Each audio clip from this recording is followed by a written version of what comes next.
Yeah! Why am I eating a Mento? I can't do that. I'm like taking a Mento out and I'm like, I'm gonna eat on this while I record because chewing and smacking into the mic will be exactly what this channel needs to grow. Hello, and welcome to what is probably the only Neuvillette video you will ever see on this channel. Please shut up, Neuvillette. I'm trying to introduce you. You're already on thin ice, bud. I'm sure a lot of you are familiar with this weapon that came out in 5.0. Not only does it give Catalyst users a chance to do a massive hit of physical damage that they otherwise wouldn't be able to. Yes, this is Eye of Perception Erasure. What are you gonna do about it? It's not like you ever used this thing. But also, this passive is called Tupac's Grip.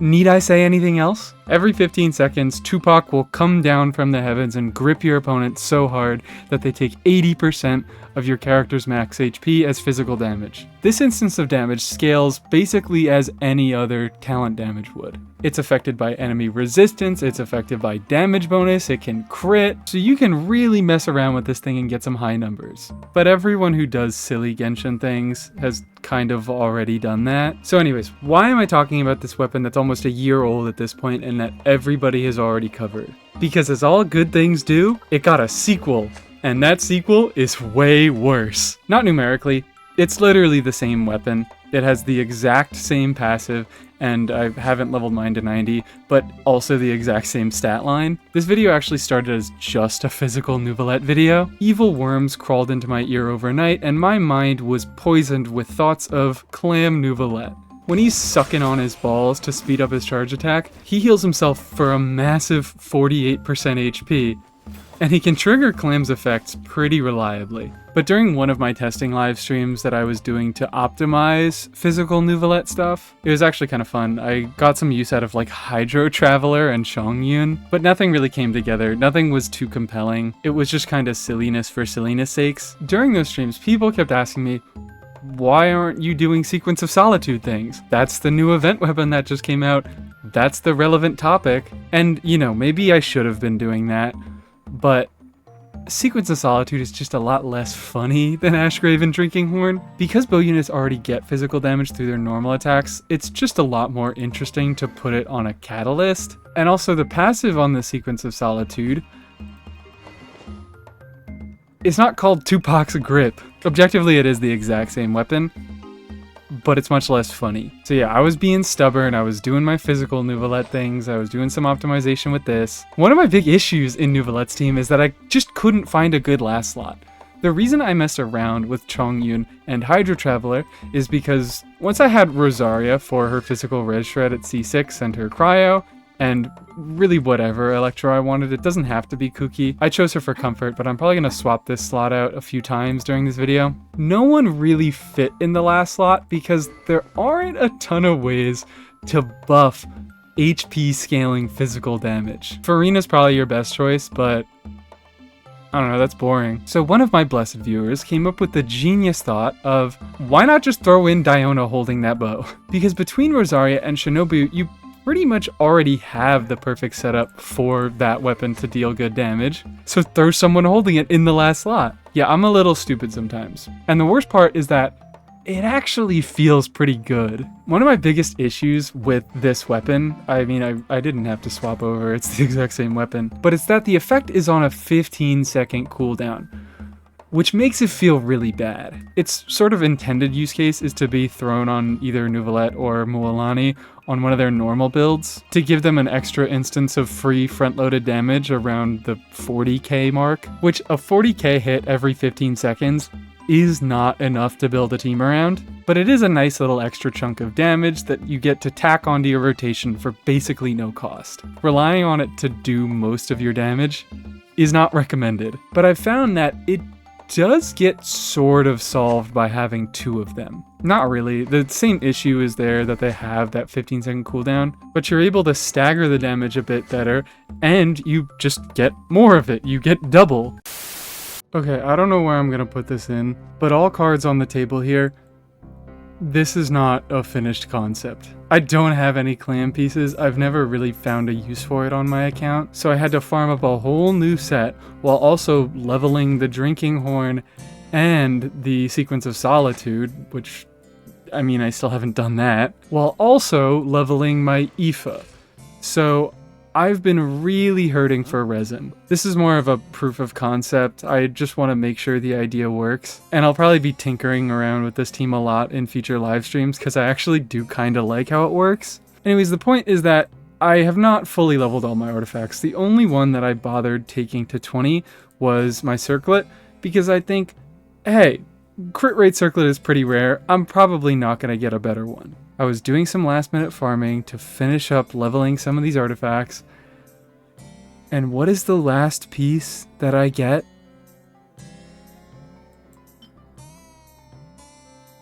I swear this game just hates me sometimes. I'm not going to make any guesses as to what it's going to roll. I'm just going to do it. I'm just going to full send it.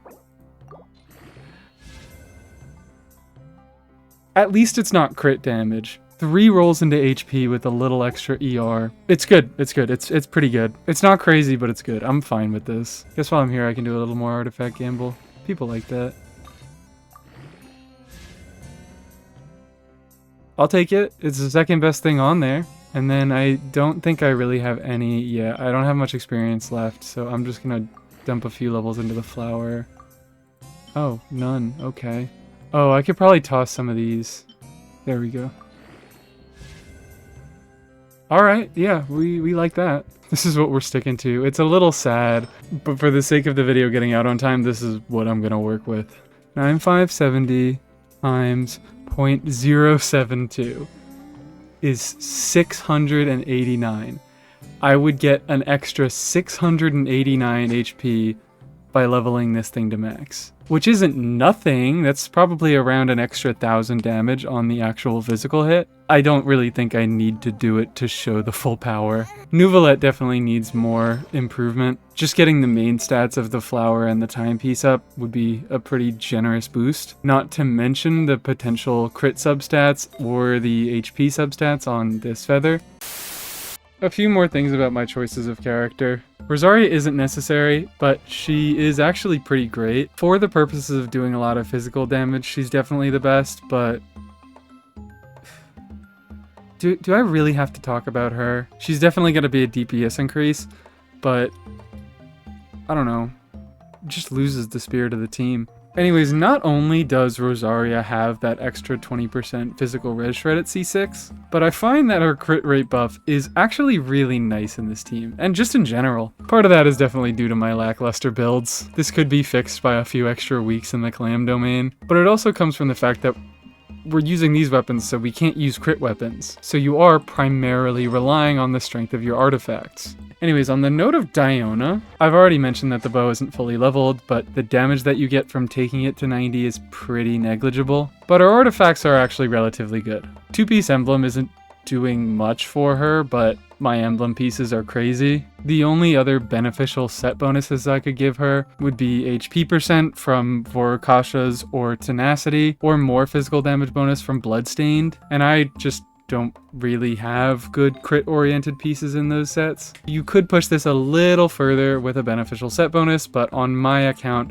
this is what's best. Notably, she is not on Ocean Hued Clam, because Ocean Hued Clam has the limitation that only one can exist on field at a time. If you put 2 units on Clam, that bubble will track the healing from both of those units, but because it has this hard cap, you're just gonna hit that cap really easily and waste a ton of your healing. So instead of farming for 2 good crit clam sets, I figured I'd save myself the headache and just go 2-piece. Anyways, about Diona in particular, she is actually a really bad choice to hold Sequence of Solitude. Because there's so few ways to buff these hits, all this hit really cares about is your character's base HP and if they have any crit ascension stats. Diona's base HP is fucking miserable, and her ascension stat is cryo damage bonus for some reason. So yeah, you could push this weapon a lot further by putting it on Yelan, or actually sorry, Sigewinne can also make decent use of it. Both Sigewinne and Yelan are bow units with high base HPs.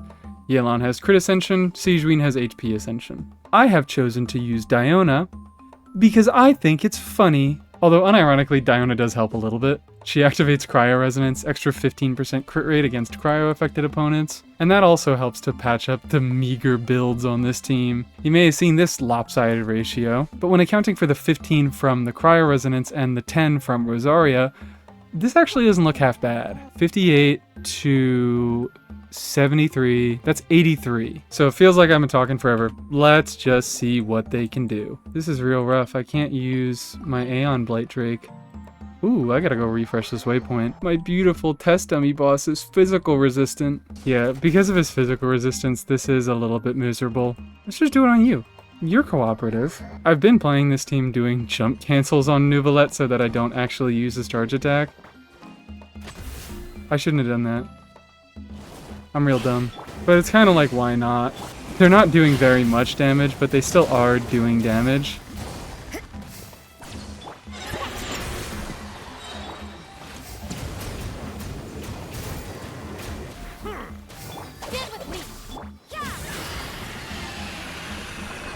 Another thing I was testing this team against, again, because it's funny, we're not dealing a ton of Hydro damage in the first place, and we can still get our Superconducts against it.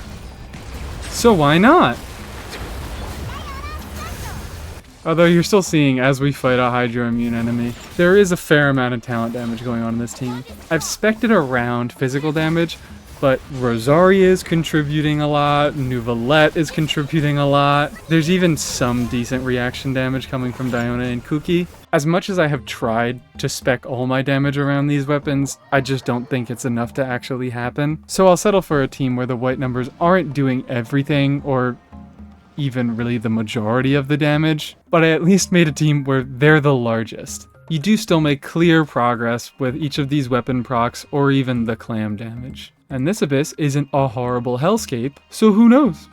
Maybe I'll actually have a little bit of fun. Oh, and actually I think this is the team where I swap for official. And this pulls the team away from physical damage even more into talent damage. But I'm gonna do what I have to do to clear. Oh my god, look at that, max HP. Also there's the, not the horrible, evil, disgusting robot, but there still is a robot. And he is physical resist, so I already suspect that I'm gonna suffer. Your journey ends here.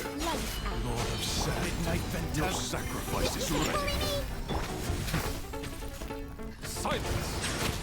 Oh, I jump canceled because, like, that's just what I'm used to doing.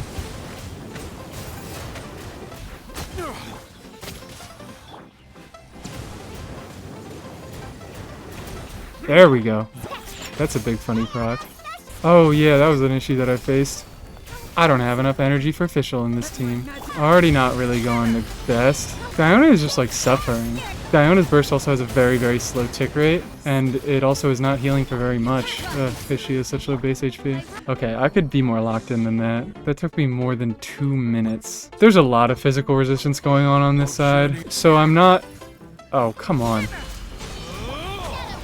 I guess perfect on that note. I am not incredibly hopeful. I can kind of go decent on this guy. I think I also just need some better official uptime, some better official rotation, or some better official energy. And because she's single target, I am getting some inconsistent superconducts. Oh yeah, good lord. Maybe I just need to rework this. Who would have guessed that official not having enough energy was holding me up? Oh, I could throw on this. It has a bit lower crit value, but I think that should be enough ER for her to function. And I'm using Kinich to cheat on second half, as I always do. I could play a real team, but we're not focused on second half, so who cares? Your journey ends here, Lord of Sand. Your sacrifice is ready.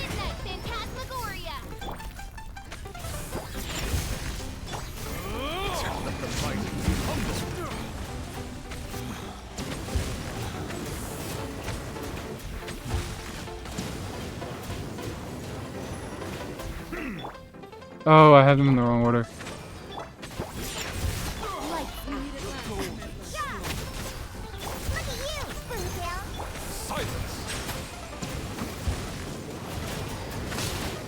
Also, unironically, Diona is helping a lot with her shield. Whoa, whoa, whoa. So she's not the best in terms of damage, but she does have some decent utility.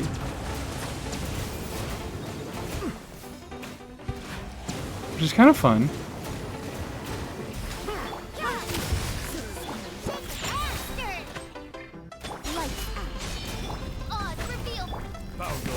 Alright, this is a little bit better time. Probably to do... Is it actually? It might not be. It might not be. Oh, it actually looks a little worse. Those enemies are very annoying, so I might forgive myself and see if I can get a better time on PMA. I don't know if that's happening. I've already skipped on the 3-star. I can go back to that one as well, see if I can optimize it better. Energy recharge. These energy recharge cards be saving me.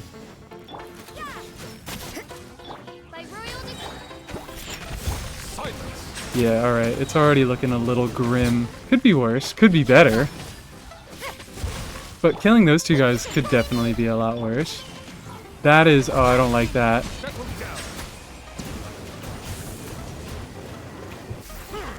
$52,000 when I was just hitting 82,000. I don't know why I did the like short hold thing there.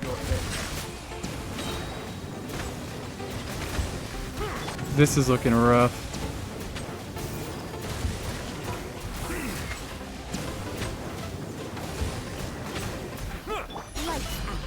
Oh, and then it did its thing. God dang it. Gosh dang it. It's you? It's Crab? I'm wasting.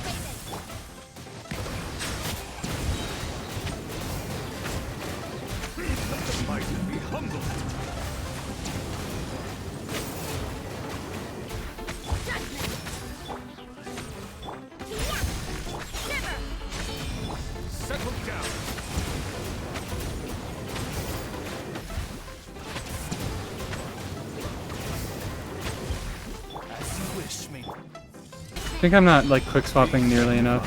Oh, wrong one. I'm forgetting my unit order. There's a lot of little issues. Jesus Christ, 2.5 minutes. I was 15 seconds off. Well, at least try third chamber because there's only one physical resistance enemy there. And we're getting some good cards. The fact that I'm doing somewhat decently, like I'm not getting too far off my other invested teams that I was playing with this on yesterday's stream that I did. My Neuvillette needs maybe more energy. Oh, that's over. Oh, nope, it's not. I wonder if I can break his shield. Hey, wait, what happened to those bubbles? Did I not suck the balls? You're lying. Oh, and I didn't crit.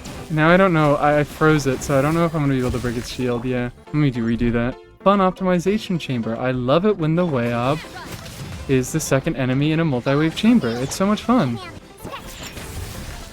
Can you please crit? Diona.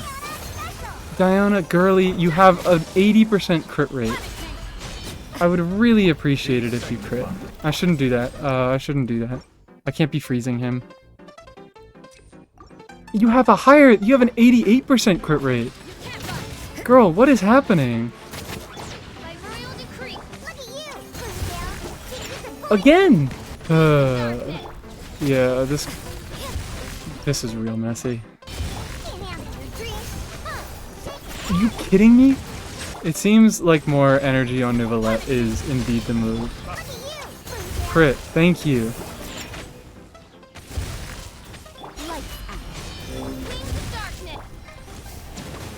I think those are gonna disappear, right?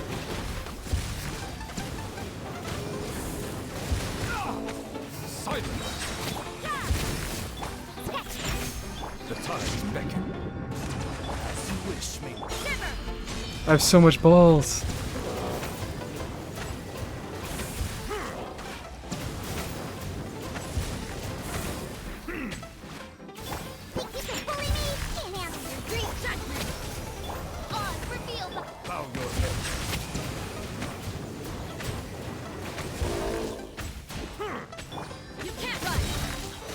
You're joking, right?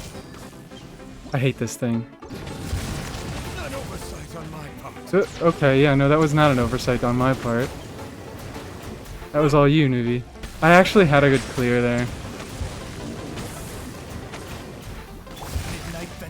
Look at you! There we go!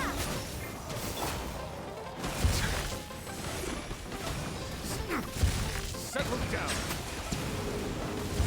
Justice is blood. Yeah, whatever. I'm giving it one more shot, and I just don't think I can do it. I have already messed up.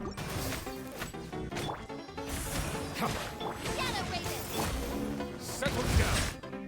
You gotta be kidding me. You can't run! Silence.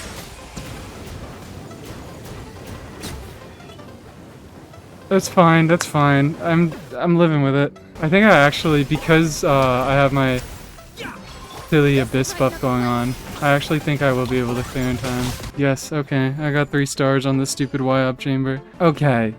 Weird that the last chamber was the only one that I 3-starred on, but I think there's some optimization stuff I can do to take care of the first chamber and maybe the second chamber. First chamber with Fatui can be a little rough, but I've found them to be pretty rough with most teams. The Y-up, as usual, is a bit of a pain to optimize around, and chamber 2 with the physical resistance does end up being pretty rough, but I think that this team is decent enough, and I've found that it doesn't struggle in any unique spots. I had difficulties where I had difficulties with every team on side 1. And also, notably, I'm still not fully done investing in just this version of the team. My artifacts aren't fully leveled, my bow isn't fully leveled. I can easily squeeze out a bit more damage just by upgrading these key pieces, and that doesn't account for any future optimization that I'm gonna do with artifact swapping, because as of now, these aren't the best pieces. They're pretty much serviceable, and I just kind of wanted to have things that I could use so I could get this video out the door. So yeah, it's a scuffed, insane team, but it managed to perform just a little bit under my better, more well-invested team options, and all those teams have fully leveled artifacts. But thanks for joining me on this one. If you liked the video, you can leave a like or subscribe to support the channel, and I hope you all have a lovely day.